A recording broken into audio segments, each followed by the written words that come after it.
Bonjour à tous. Vous avez passé une bonne semaine? Très, très bonne. Certains n'ont pas passé une bonne semaine. Hein? Beaucoup ont passé une bonne semaine. Hein? Je suis content pour vous. Hein? Mais d'autres n'ont pas passé de bonnes semaines. Je ne veux pas une aussi bonne semaine que ça. Mais une chose est sûre, c'est que nos cœurs sont en harmonie parce que c'est le sabbat. Alors, on oublie les difficultés de la semaine, on oublie les problèmes. Et on offre à Dieu le meilleur. On offre à Dieu un beau sourire. Parce que, souvenez-vous que vous êtes devant Dieu, là. Hein? Pas devant moi. Hein?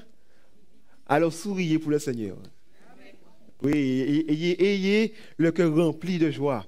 Parce que l'amour de Dieu est un amour sublime. Cet amour est plus haut que la plus haute cime. Un amour qui surpasse tellement de choses. Et on aura l'éternité pour pouvoir plonger le regard dans cet amour. Et ça ne va pas suffire pour qu'on puisse le connaître dans sa totalité. Car les anges qui ont été créés longtemps avant nous, eux, encore aujourd'hui, ils nous regardent. Et ils apprennent, encore une fois, l'amour de Dieu. Nous sommes des bienheureux. Vous êtes des bienheureux. Et je ne peux pas m'empêcher de sourire parce que je me dis, mais waouh, que de belles personnes qui iront au ciel. Oui, mais nous allons au ciel, hein? Nous allons au ciel, dites-moi. Sinon, je vais me couper dans le doigt, il faut que je sorte, hein? Oui, nous allons au ciel. Notre Dieu a tout fait pour que nous puissions y être. Et c'est un cadeau exceptionnel. Ce matin, nous allons voir qu'en plus d'avoir tout fait, il continue à faire encore davantage.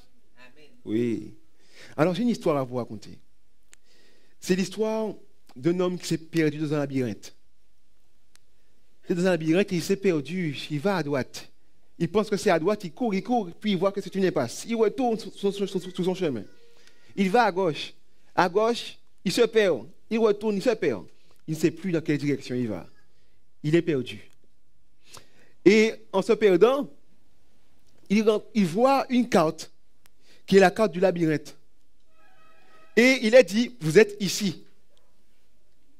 Alors il voit où il est dans le labyrinthe. Il est dit une chose sur la carte. C'est bon, n'ayez plus peur, vous n'êtes plus perdu. Vous n'êtes plus perdu. Et je me suis dit, mais bon, c'est une histoire pleine de sens pour le chrétien. Parce qu'en fait, qui aime voyager ici? Qui aime voyager? Qui aime aller voir le monde, découvrir? Moi, je n'aime pas voyager. Hein? Oui, je ne sais pas pourquoi.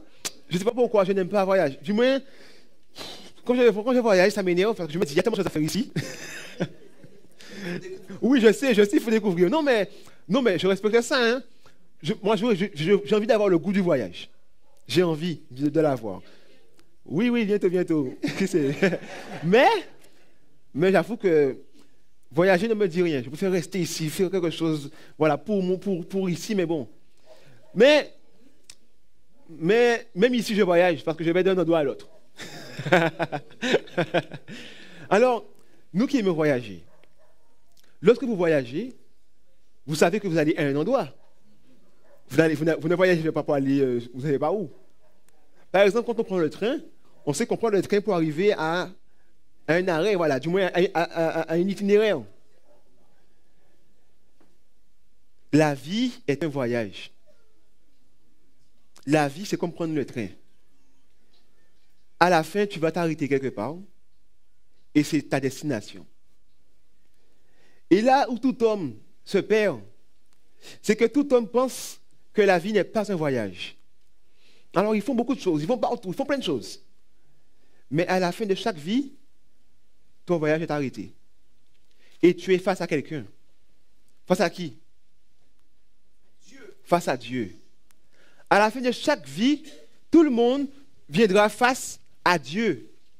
Et devant Dieu, une question va être posée.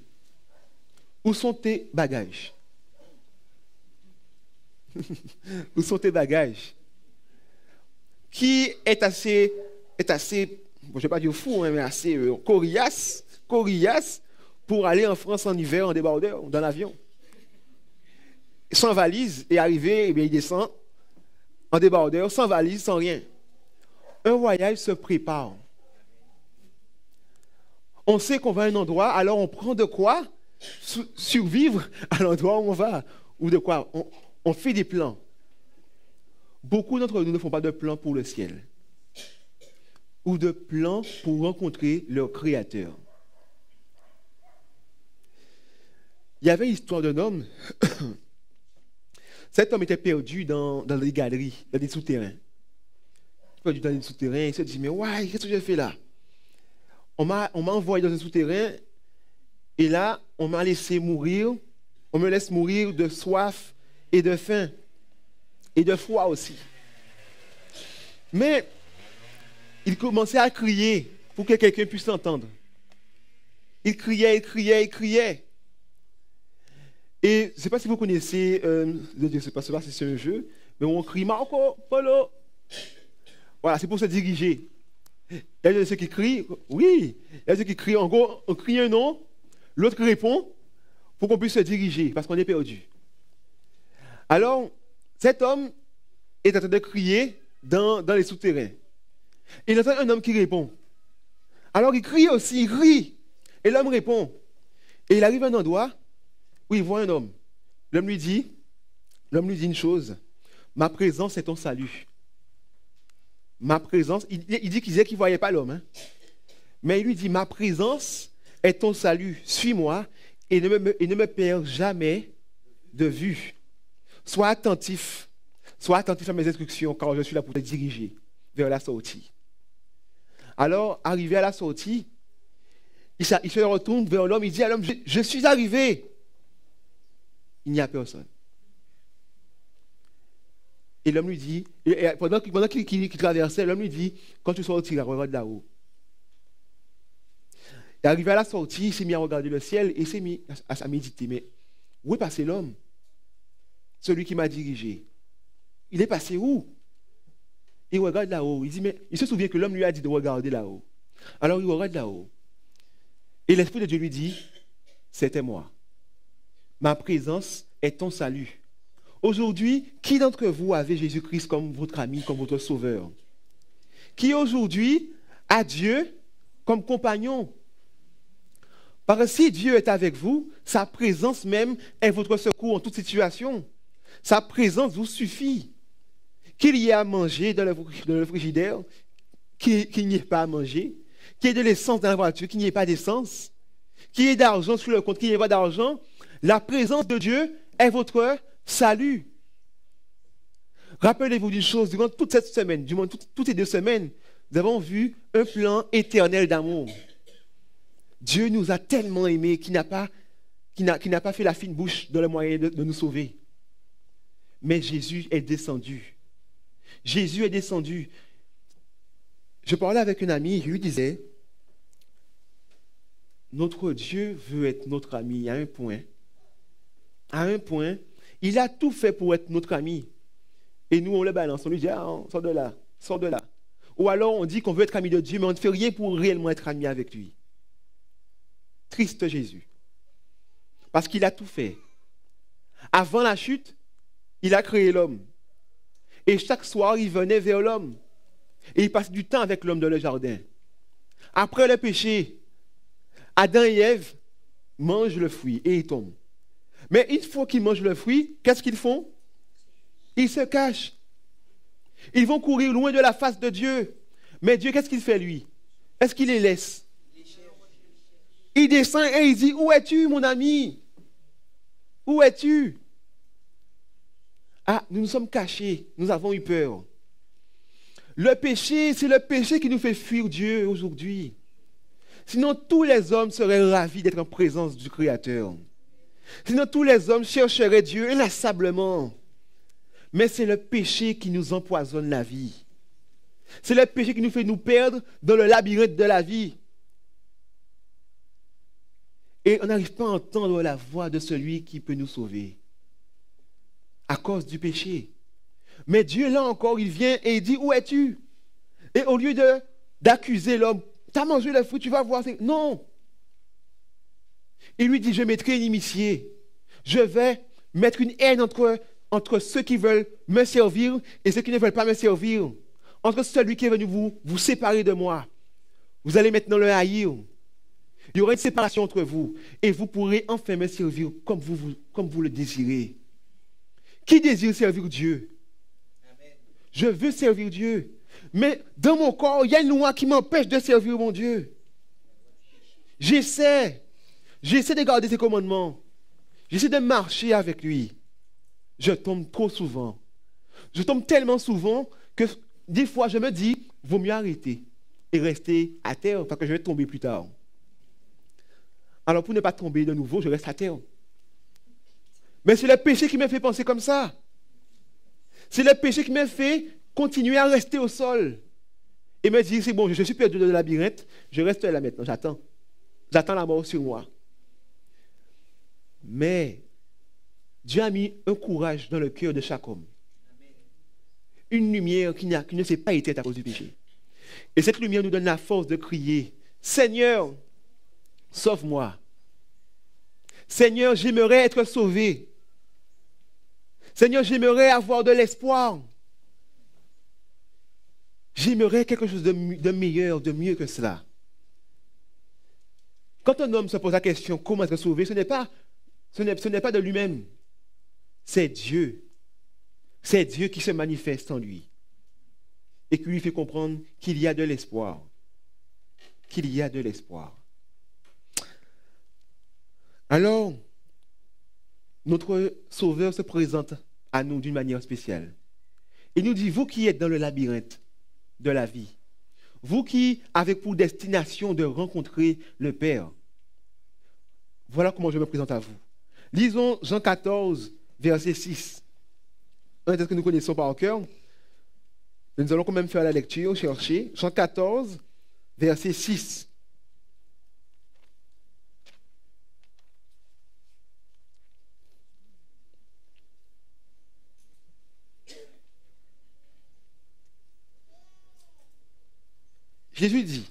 Jésus lui dit, je suis le chemin, la vérité et la vie. Nul ne vient au Père que par moi. Je suis le chemin, le seul chemin. Il n'y en a pas d'autre. Tu vas vouloir emprunter d'autres chemins pour arriver au Père, tu n'y arriveras pas. Si tu veux arriver au Père, tu dois passer par moi. Je suis la vérité et la vie. Et la vie. Aujourd'hui, on a de la peine à dire qu'on vit. Parce qu'on survit. Nous sommes en train de survivre. Si tu ne travailles pas, tu cours pour travailler. Et quand tu travailles, tu cours encore pour rester dans le travail. Parce que tu ne sais pas, le monde est incertain. On est parano. On ne sait pas quoi manger parce que si on mange ça, on risque d'avoir une maladie. Et on voudrait prendre plaisir à manger. Mais on a peur de prendre plaisir parce que quand on dit que quand c'est bon, ça veut dire que c'est mauvais. Nous sommes dans on ne vit pas. On ne vit pas. Nous sommes en train de survivre. Et beaucoup de personnes survivent, mais survivent pourquoi? Pour mourir à la fin. Beaucoup de personnes font abstinence de beaucoup de choses. Ils marchent d'une manière assez correcte aux yeux du monde. Mais tout cela pour à la fin ne pas être sauvé.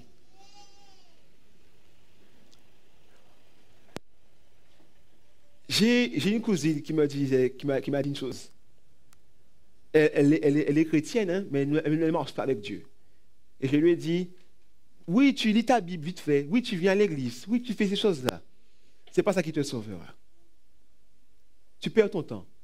Je préfère que tu ne sois pas à l'église plutôt que tu fasses ces choses-là et que tu perds le sens de ce qui est saint. Parce qu'à force de faire ces choses-là, d'ouvrir la Bible, de prier, de venir là, et de ne pas connaître Christ, et de croire que tu le connais, tu amoindris tes facultés spirituelles.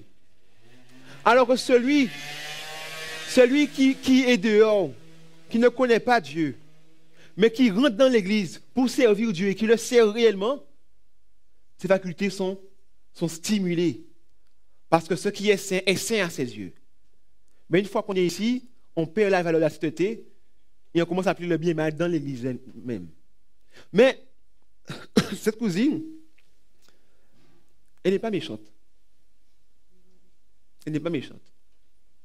Elle est mignonne, elle est gentille, tout ce qu'on veut. Mais je lui ai dit, tu peux être ce que tu veux, si tu n'as pas Jésus, tu n'iras nulle part. Elle m'a dit, qu'est-ce que tu racontes là? Je suis gentil, je suis... J'ai dit, oui, tu es gentil. Mais la gentillesse, ce n'est pas suffisant pour hériter le salut. Car le salut, c'est un cadeau. Et il faut le recevoir. La vie éternelle, c'est de connaître Jésus-Christ. Trop souvent, nous nous leurrons.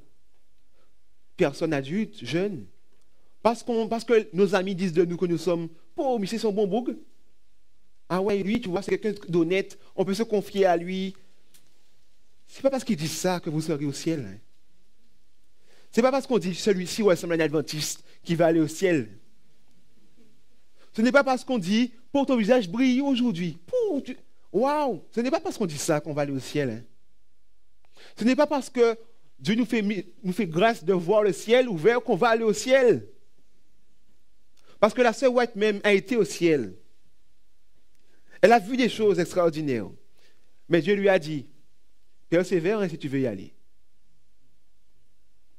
Tu as vu, mais persévère si tu veux y aller. Alors redescends. Alors ce n'est pas, il nous faut arrêter de chercher à voir, chercher à ce qu'on dise de nous, chercher, c'est des choses inutiles. Il nous faut chercher le chemin, la vérité et la vie.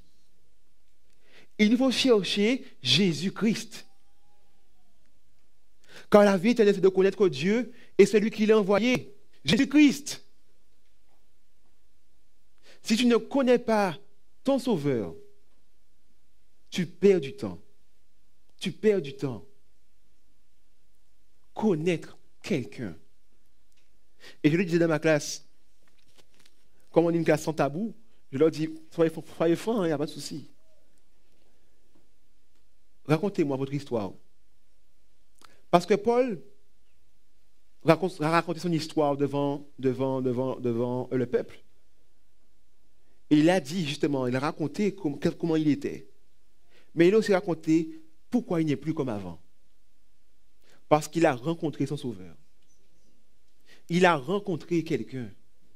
Et lorsqu'il a rencontré cette personne, lorsqu'il a connu cette personne, sa vie a changé. Sa vie a changé. Si vous avancez sur le chemin de la vie et de la vérité, qu'est Jésus, vous allez être transformés. Les choses anciennes seront réellement anciennes et ne vont plus vous tourmenter. Toute chose sera nouvelle. Vous allez enfin vivre. Enfin vivre. Pourquoi on ne vit pas? On ne vit pas parce qu'on agit comme les païens. Comme les païens qui n'ont pas de connaissance, qui n'ont pas du moins d'espérance. Un verset qui m'a beaucoup plu et qui m'a fait réfléchir, c'est que Jésus nous fait comprendre que vous êtes réconciliés avec le Père. Nous sommes réconciliés avec Dieu. Nous pouvons nous mettre à genoux et par la foi, nous savons que nous sommes devant le trône de la miséricorde.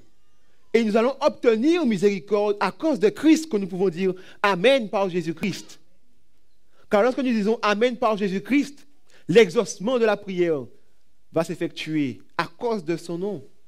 Pas à cause de nous, mais à cause de son nom. Parce que Christ dit, Père, tu m'exauces toujours. Alors priez en mon nom. Alors nous savons que lorsque nous mettons à genoux et que nous prions en Jésus, selon la volonté du Père, nous avons l'exaucement. Je veux délivrer. Le Père me montre qu'il veut me délivrer. Je prie en Jésus. Alors j'espère et je peux attendre patiemment la délivrance quand je l'aurai en Jésus-Christ. Parce que je suis réconcilié avec le Père. Et il est dit, ne faites pas comme les païens qui s'occupent de ceux qui vont manger. Comment seront-ils vêtus? De quoi sera fait demain? Ça, c'est le monde qui pense comme ça.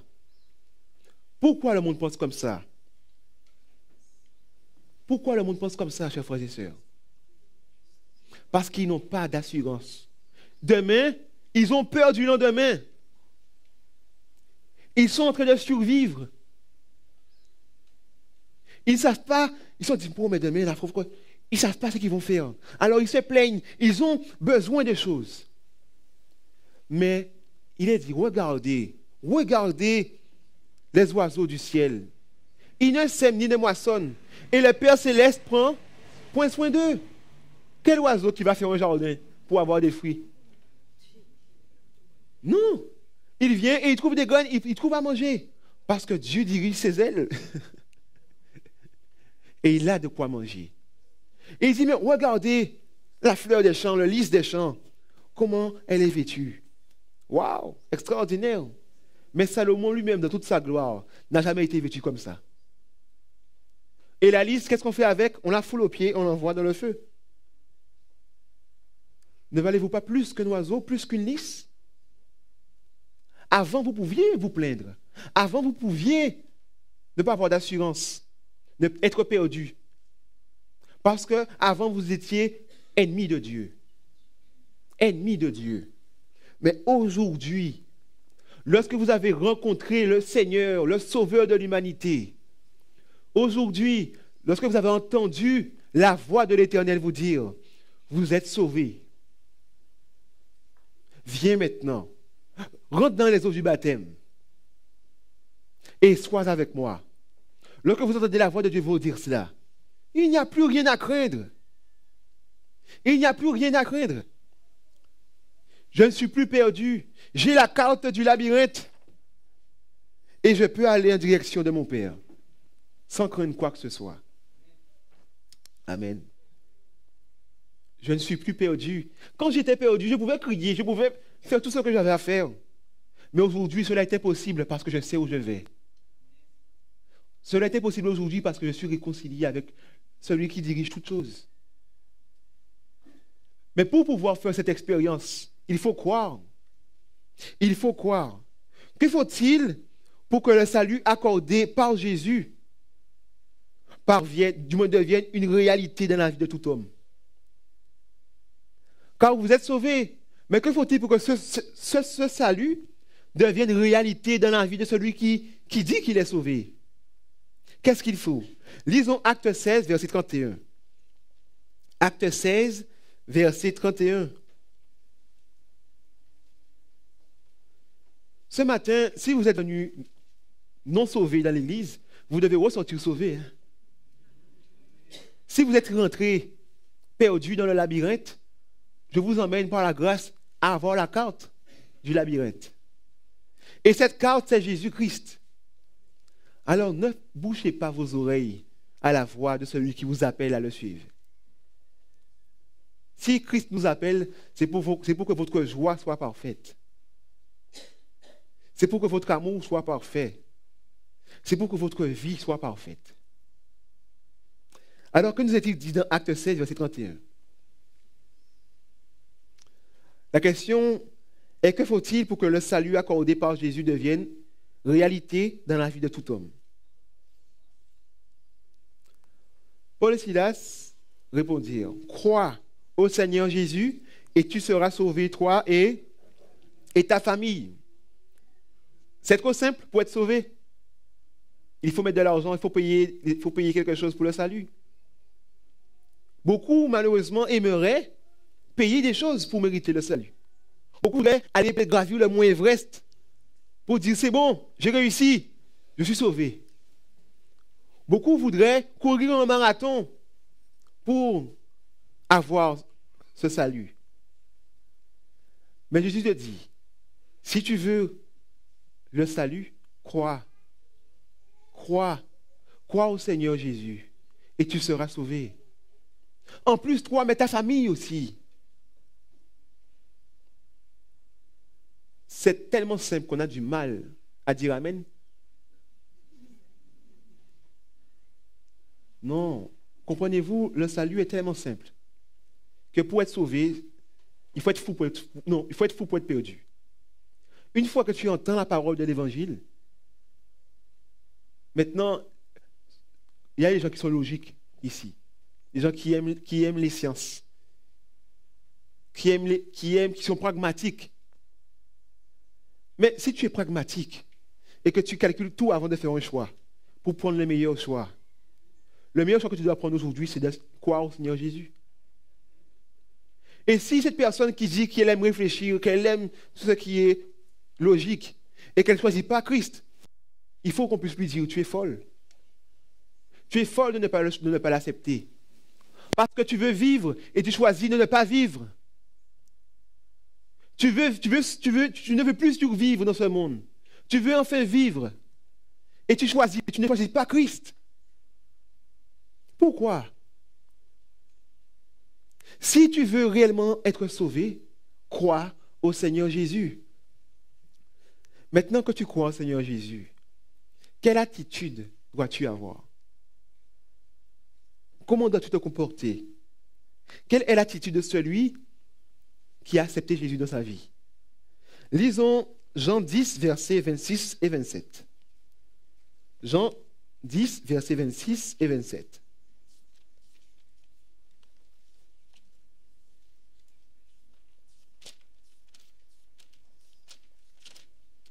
Jean chapitre 10, versets 26 et 27. Il a dit,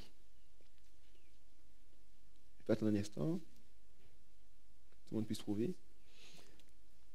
Alors, il a dit, mais vous ne croyez pas parce que vous n'êtes pas de mes brebis. Mes brebis entendent ma voix, je les connais et elles me suivent. Beaucoup ont été appelés à servir Dieu. Et beaucoup ont bouché les oreilles. Beaucoup ont été appelés au salut. Et beaucoup ont tourné le visage à l'appel. Mais Christ dit, mes brebis entendent ma voix.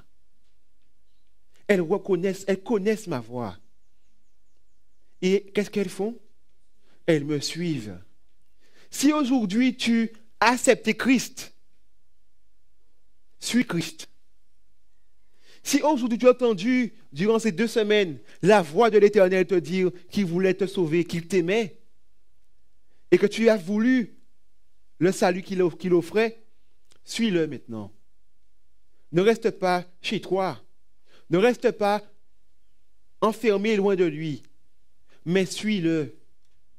Comme l'histoire de cet homme qui était perdu dans les souterrains, qui a entendu la voix de celui qui devait l'emmener à la sortie et qui a suivi la voix. Et une fois qu'il a suivi la voix, qu'il a rencontré cet homme et qui a suivi cet homme jusqu'au dehors. Et une fois dehors, qui a continué à regarder là-haut, car cet homme était Jésus. Toi aussi, suis Jésus. Suis-le. Entends sa voix. Poursuis. Et va dans la vie avec lui. L'attitude de celui qui a accepté Jésus, il le suit. Maintenant, sur quel chemin Jésus nous invite à le suivre? Bien sûr, c'est lui le chemin, parce qu'il dit que je suis le chemin. Mais sur ce chemin, qu'y a-t-il? Lisons Jean 15, verset 10. Jean chapitre 15, verset 10.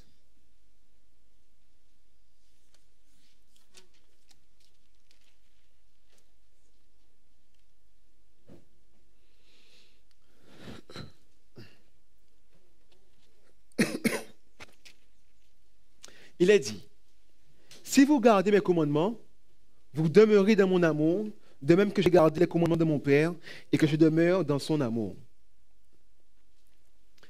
Dieu voudrait que nous puissions demeurer dans son amour. Et il nous dit, si vous voulez demeurer dans mon amour, gardez les commandements de mon Père, comme moi-même j'ai gardé ses commandements. Ce qu'il veut vous dire, c'est suis-moi réellement, reste avec moi. Aller à Jésus, c'est facile. Tout le monde y va, on se met à genoux, pape, et on est à Jésus. Mais rester à Jésus, beaucoup n'arrivent pas à rester à Jésus. Parce que pour rester à Jésus, Jésus nous dit, demeurez dans mon amour. Et gardez mes commandements pour demeurer dans mon amour. Pourquoi il faut-il garder ses commandements pour demeurer dans son amour? Je l'ai souvent dit ici, je vais le redire encore une fois. Dans une relation, car là, Christ nous appelle à une relation avec lui. Amicale, paternelle, fraternelle. Il veut nous être dans une relation avec lui. Qu'est-ce qui tue une relation? L'indifférence, oui. Le manque de respect, le manque de communication, la distance pour certains, l'égoïsme. Beaucoup de choses tuent une relation. Mais une des choses où nous serons d'accord, c'est que ce qui va tuer une relation, c'est l'infidélité, les conflits incessants, les désaccords et la distance. Parce qu'une fois qu'on ne s'entend plus, qu'on ne se voit plus, on oublie. Alors, Jésus nous dit, pour demeurer, pour qu'on puisse rester ensemble, tu dois garder mes commandements. Pour quelle raison? Parce qu'Ésaïe 59, verset 2 te le dit. Que mon bras n'est pas trop court pour te sauver, ni mon oreille trop dure pour t'entendre quand tu cries à moi. Et sans doute ni ma bouche trop lourde pour s'ouvrir ou pour parler pour toi. Mais ce sont vos crimes. C'est le péché qui met une séparation entre nous. Si tu m'aimes, si tu veux qu'on soit ensemble, retire ce qui met une séparation et soyons ensemble. Et qu'est-ce que le péché? Qu'est-ce que le péché? 1 Jean 3, 4. Voilà. La transgression de la loi. La transgression des commandements de Dieu, voilà le péché. Et Christ veut nous dire que le péché nous sépare. La désobéissance au commandement de Dieu met une séparation. Si réellement on veut vivre ensemble avec lui, il nous faut garder ses commandements. Alors on va demeurer avec lui. Il n'y aura pas de conflit, il n'y aura pas de problème. Car on va demeurer dans l'amour. Beaucoup se demandent encore, mais pourquoi il faut garder les commandements? C'est quoi ces commandements? C'est quoi ce truc-là? C'est fatigant, hein? Mais en réalité, c'est moins que fatigant. C'est soulageant. Car vous allez voir pourquoi c'est soulageant. De quel commandement s'agit-il? Lisons Deutéronome 30, verset 6. Deutéronome 30, verset 6.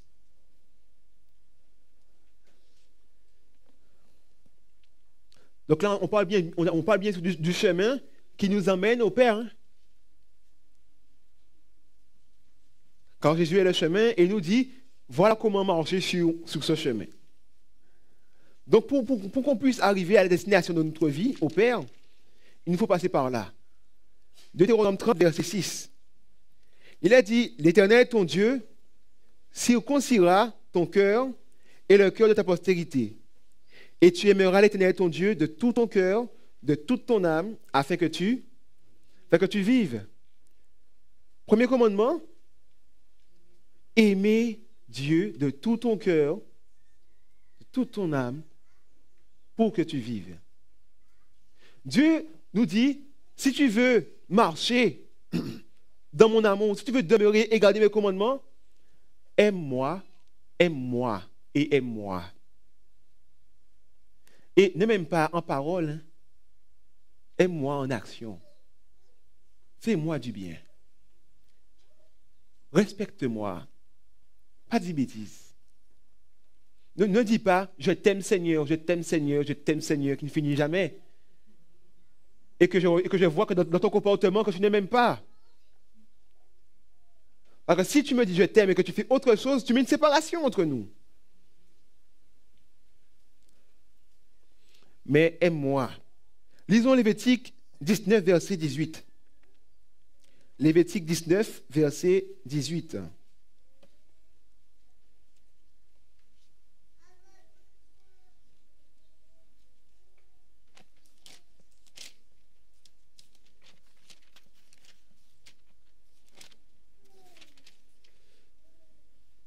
Il est dit, tu ne te vengeras point et tu ne garderas point de rancune contre les enfants de ton peuple. Tu aimeras ton prochain comme toi-même, je suis l'Éternel. Vous voyez bien que ces commandements ont été pris dans l'Ancien Testament. Jésus est venu et il a dit, voici le commandement. Tu aimeras ton Dieu de ta force, de toute ton âme, de ta pensée, et tu aimeras ton prochain comme toi-même. Il a dit ça dans le Nouveau Testament, des milliers d'années après. Et beaucoup de personnes disent, ah, un commandement nouveau. Mais Jésus a dit qu'ils ne sont pas nouveaux, ces commandements. Parce que toute la loi révélait l'amour pour Dieu et l'amour pour le prochain. Alors là, Dieu te dit, si réellement tu ne veux plus qu'on soit séparés, toi et moi, aime-moi et aime ton prochain comme toi-même. Aime-moi et aime ton prochain comme toi-même. Là encore, on est face à un mur. Hein? On se dit, Seigneur mon Dieu, déjà que je ne m'aime pas bien, si j'aime le prochain comme moi, ça croise des dégâts. Ou bien je n'arrive pas à t'aimer comme je voudrais t'aimer. Mais Jésus a dit une chose. Il est venu apporter la nouvelle alliance. Et cette nouvelle alliance, qu'est-ce qu'elle fait? Il a dit, j'inscrirai mes lois dans leur pensée. Oui, dans leur cœur. Je les écrirai. Alors, ce que Dieu veut faire, c'est te rendre capable. Une fois que tu veux le servir, il te rend capable de le faire. Une fois que tu veux une relation avec lui, alors il inscrit maintenant sur ton cœur les normes de cette relation pour qu'il n'y ait plus de séparation entre lui et toi. Comment le croyant maintenant va-t-il montrer son amour à Dieu? Parce qu'on a vu que c'était aimer son prochain et aimer Dieu. Est-ce qu'il n'y a pas de détails à avoir? Est-ce qu'il y a des choses strictes en ce sens? Lisons Exode 20, versets 3 à 11. Exode 20, versets 3 à 11.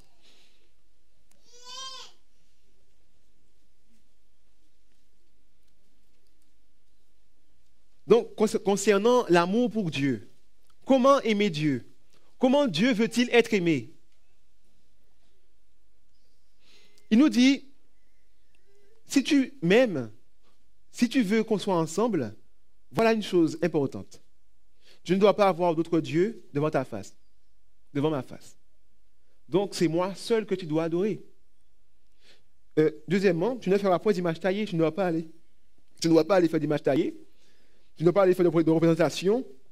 D'accord? Ceux qui ont des images de Jésus dans leur maison, Jésus n'a pas été photographié. Alors cet homme n'est pas Jésus. Et il faut retirer ça.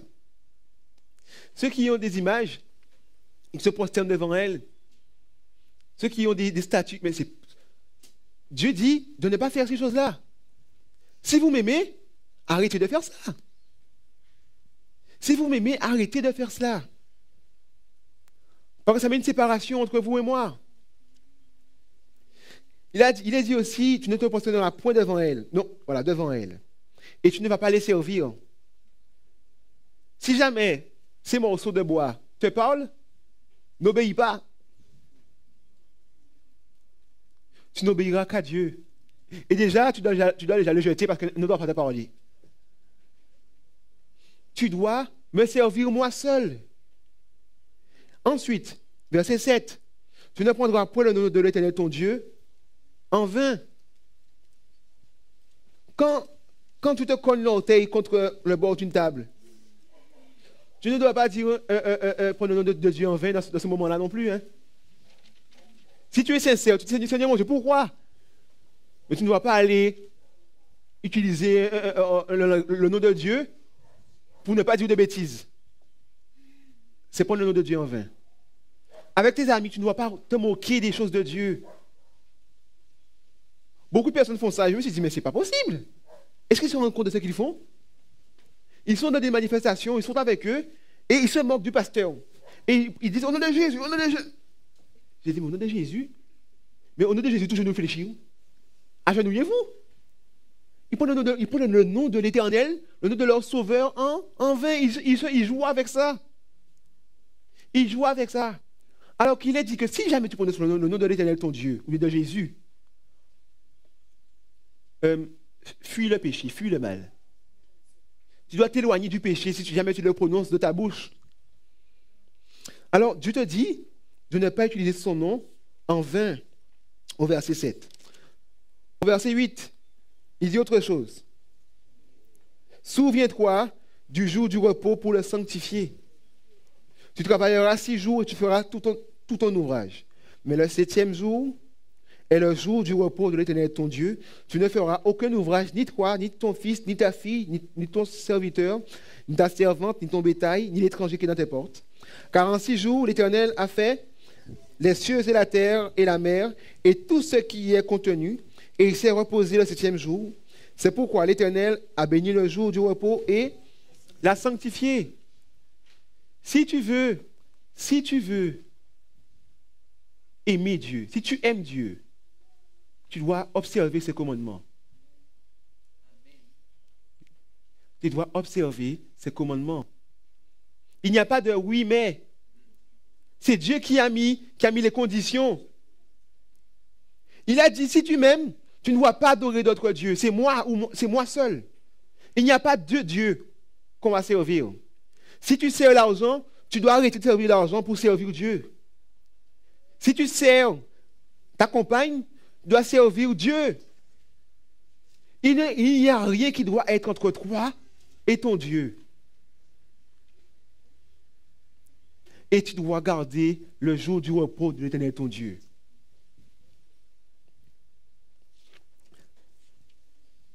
Maintenant, comment faire pour son prochain? Lisons Marc 10, verset 19. Ça ira plus vite. On pourrait lire tout cela, mais Marc 10, verset 19, tous sont regroupés. Marc 10, verset 19.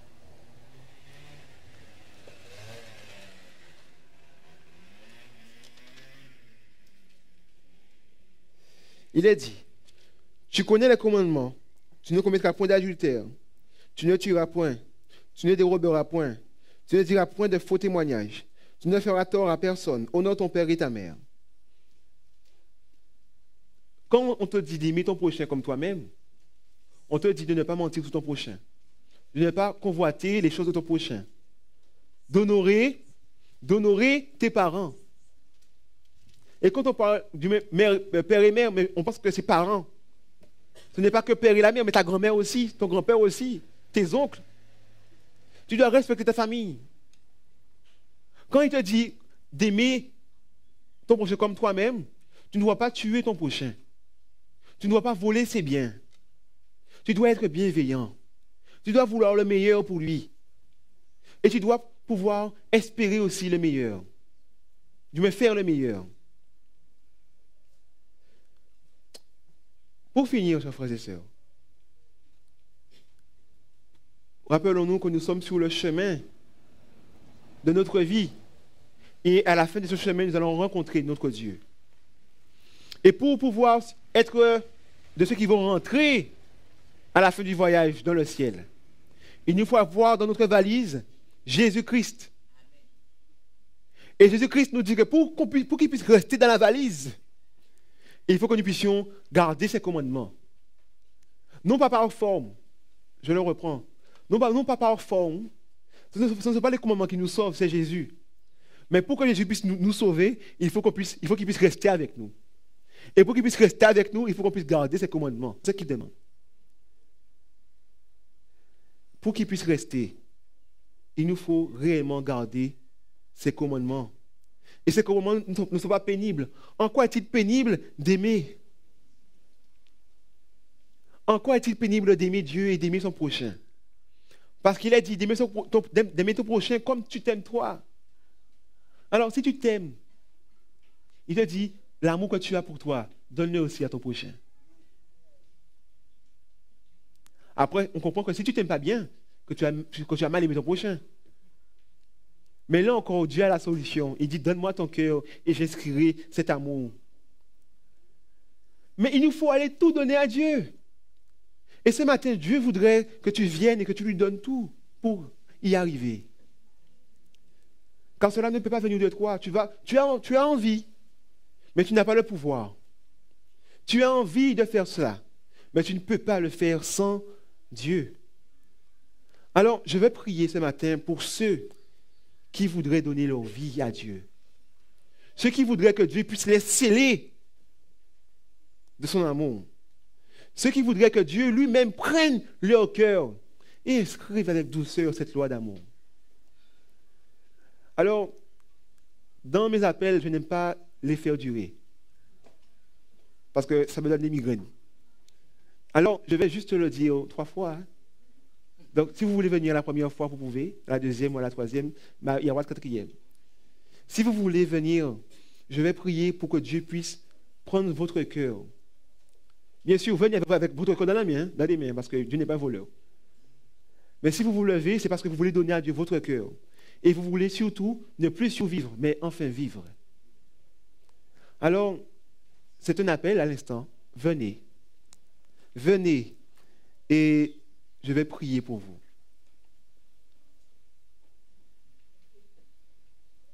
Venez, encore une fois. Et je vais prier pour vous. Je sais que, encore une fois, Satan voudrait nous faire nous cacher dans les bancs. Mais Dieu vient et dit, où es-tu, mon ami? J'ai tout fait pour te sauver. Ne laisse rien entre nous. Ce n'est pas pour le baptême que j'appelle. Comprenez bien, hein, parce que je sais que bon, il y a la peur aussi sur les problèmes. Ce n'est pas pour le baptême. C'est un appel pour demander à Dieu de prendre notre cœur et de nous aider à l'aimer et à aimer notre prochain. C'est une invitation, c'est un appel pour que Dieu puisse nous aider à rester avec lui. Alors, n'ayez pas peur, mais venez. C'est bénéfique. Il n'y a rien de mauvais dedans. Il n'y a rien de mauvais à venir et à donner à Dieu le cœur, car c'est ce que Dieu souhaite. Et je sais que c'est ce que vous voulez aussi.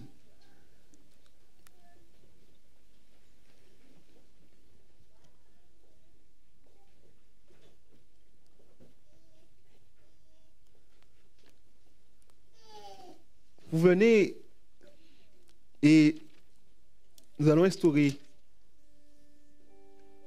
les marges pour que tout soit clair. Vous êtes levés et vous espérez en la puissance de Dieu qui lui gravera dans vos cœurs sa loi. Ce n'est pas ma prière qui va aller dans votre cœur. On va prier pour que le cœur que vous avez dans les mains. Alors pendant la prière, prenez votre cœur et tendez les mains. Dieu va venir les récupérer. Et Dieu lui-même va inscrire. Dieu est vivant, Dieu remplit ce lieu. Et je vous assure d'une chose, c'est que si vous croyez, le cœur sera gravé. Nous allons rester debout et je vais inviter aussi ceux qui sont restés assis à se mettre debout et à prier aussi dans leur cœur. À prier aussi dans leur cœur.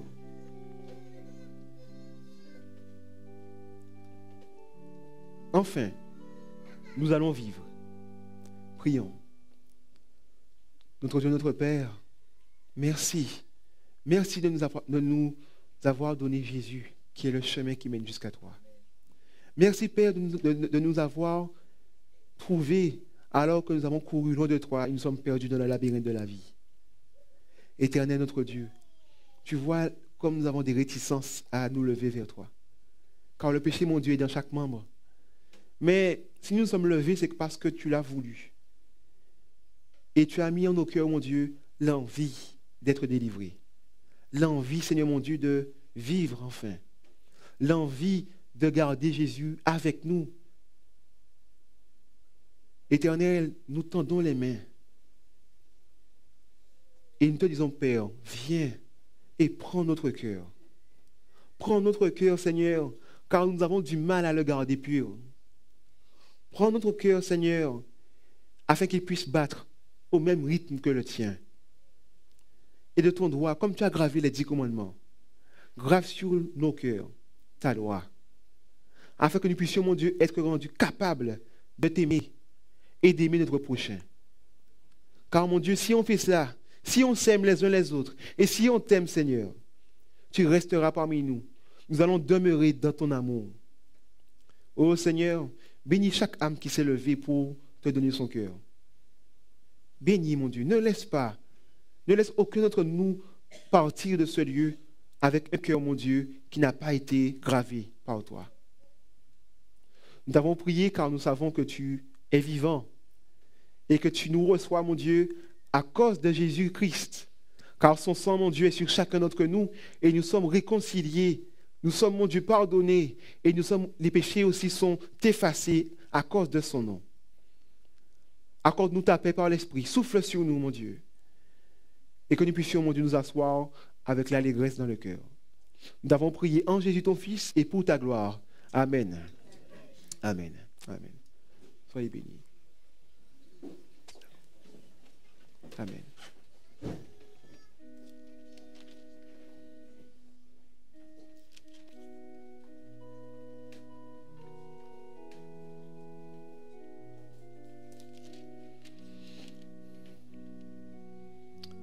1 Samuel 15, verset 22 nous dit, Samuel dit, l'Éternel trouve-t-il du plaisir dans les holocaustes et les sacrifices, comme dans l'obéissance à la voix de l'Éternel? Est-ce que Dieu aime quand on vient lui apporter des choses plus qu'il aime qu'on lui obéisse? Dieu aime l'obéissance. Il voudrait que son peuple puisse lui obéir. Il préfère l'obéissance aux holocaustes, aux cadeaux, aux offrandes.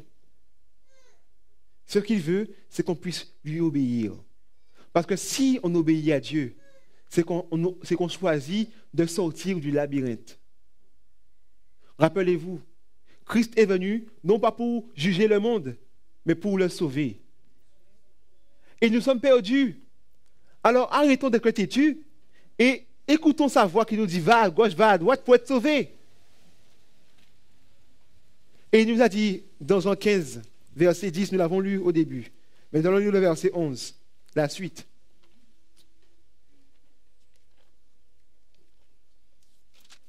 Jean 15, verset 10 et 11, je vais lire. Il dit, si vous gardez mes commandements, vous demeurez dans mon amour. De même que j'ai gardé les commandements de mon Père et que je demeure dans son amour. Mais il dit, pourquoi il dit ça? Il nous dit, verset 11, je vous ai dit ces choses afin que ma joie soit en vous et que votre joie soit parfaite. Dieu voudrait que le sourire que nous avons en pensant au salut reste permanent sur notre bouche, sur nos visages. Parce que notre joie sera parfaite en Dieu. Parce que oui, Christ nous a sauvés, mais Christ est avec nous tous les jours jusqu'à la fin du monde. Alors, la joie doit remplir le cœur de l'enfant de Dieu. Pourquoi vous l'êtes fatigué? Vous l'êtes? Même la fatigue aussi, la fatigue ne doit pas cacher le sourire, hein, je vous dis. Parce que votre joie est parfaite à cause de la présence de Jésus en vous et avec vous. Soyez bénis et je vous dis à demain soir si Dieu veut. Je rappelle que la semaine des décisions a commencé et nous serons ici chaque soir dès 18h45. Chaque soir dès 18h45. Alors venez nombreux, emmenez vos amis et surtout gardez le sourire parce que votre joie restera parfaite aussi durant toute cette semaine. Soyez bénis. Oui, l'heure c'est 18h45 pour 20h.